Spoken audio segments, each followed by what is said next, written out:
ദിവസത്തിന്റെ പ്രത്യേകത എന്താന്ന് അറിയാവോ? അറിയാം, നമ്മുടെ മിന്നികെട്ട് കഴിഞ്ഞ ദിവസമല്ലേ. മൂടുള്ള കാര്യം പറയുമ്പോ മൂഡ് ഔട്ട് ആവുന്ന കാര്യം പറയല്ലേടി.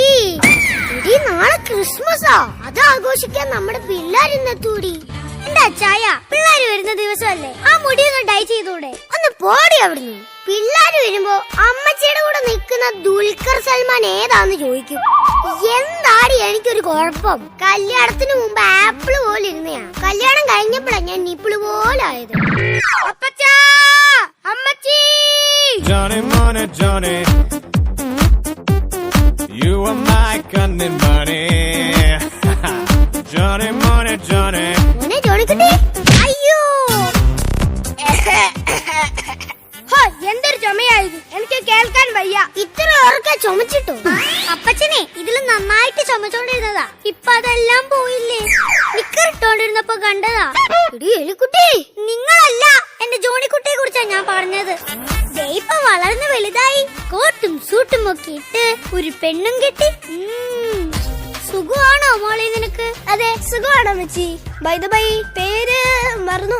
പേര് മറന്നോ? അല്ല അമ്മച്ചി, ഞങ്ങൾ ഈ അമേരിക്കയിലായതുകൊണ്ട് എന്താ വിളിക്കണ്ടെന്ന് ഞാൻ മറന്നുപോയി. ഡിയർ അമ്മച്ചിന്ന് വിളിച്ചാ മതി. എന്തൊരു ഭംഗിയുള്ള ഡ്രസ്സായത്. ഇതിന് എത്ര രൂപ കൊടുത്തു മോളെ? അത് ഇവിടുത്തെ ഒരു 10-15 രൂപ വരും. ആ കാശുണ്ടെങ്കിൽ എത്ര ഫുള്ള് മേടിക്കായിരുന്നു. ഫുള്ള് വാങ്ങാം, ആ ഫുള്ള് ഇതുപോലെ ദേഹത്തിട്ട് നടക്കാൻ പറ്റില്ലല്ലോ. എന്താ മണം? എന്താ മോനെ ഇത്രയും നല്ല മണം? അതൊരു സെന്റാ.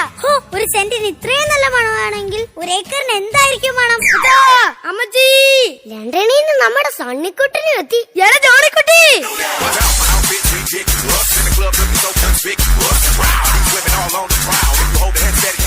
നമ്മളുടെ മക്കളുടെ ഒരു സ്നേഹം കണ്ടില്ലേ? കൊറേ നാള് കൂടി കാണുന്നല്ലേടി, അങ്ങ് സ്നേഹിക്കട്ടെ.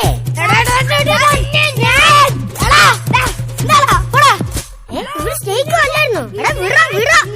എടാ മക്കളെ വീട്.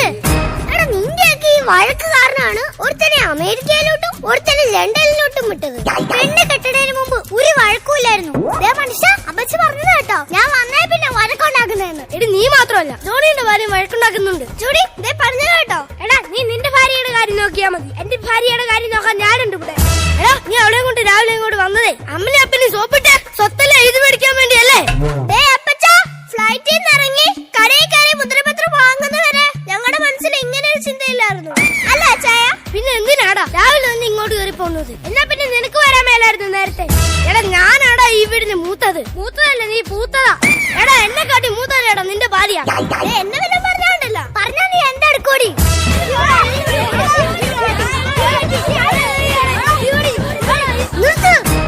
എനിക്കൊന്ന് ഒറ്റയ്ക്ക് സംസാരിക്കണം. എടി അയൽക്കുട്ടി, എല്ലാരും കേറിപ്പോ. അവൻ ഒറ്റയ്ക്ക് ഇരുന്ന് ആവശ്യത്തിന് സംസാരിക്കട്ടെ. സംസാരിച്ചു കഴിഞ്ഞൊരു സിഗ്നൽ തന്നാ മതി, ഞാൻ ഇങ്ങോട്ട് വന്നോളാം. ഒന്ന് പോ മനുഷ്യടുന്ന്. എന്റെ സണ്ണിക്കുട്ടൻ ആകെ അങ്ങ് ക്ഷീണിച്ചു പോയി. അത് പെർമിറ്റ് പിടിക്കാൻ പാസ്പോർട്ടും വിസയും എല്ലാം കറക്റ്റ് ആണെങ്കിൽ ആരും പിടിക്കില്ല.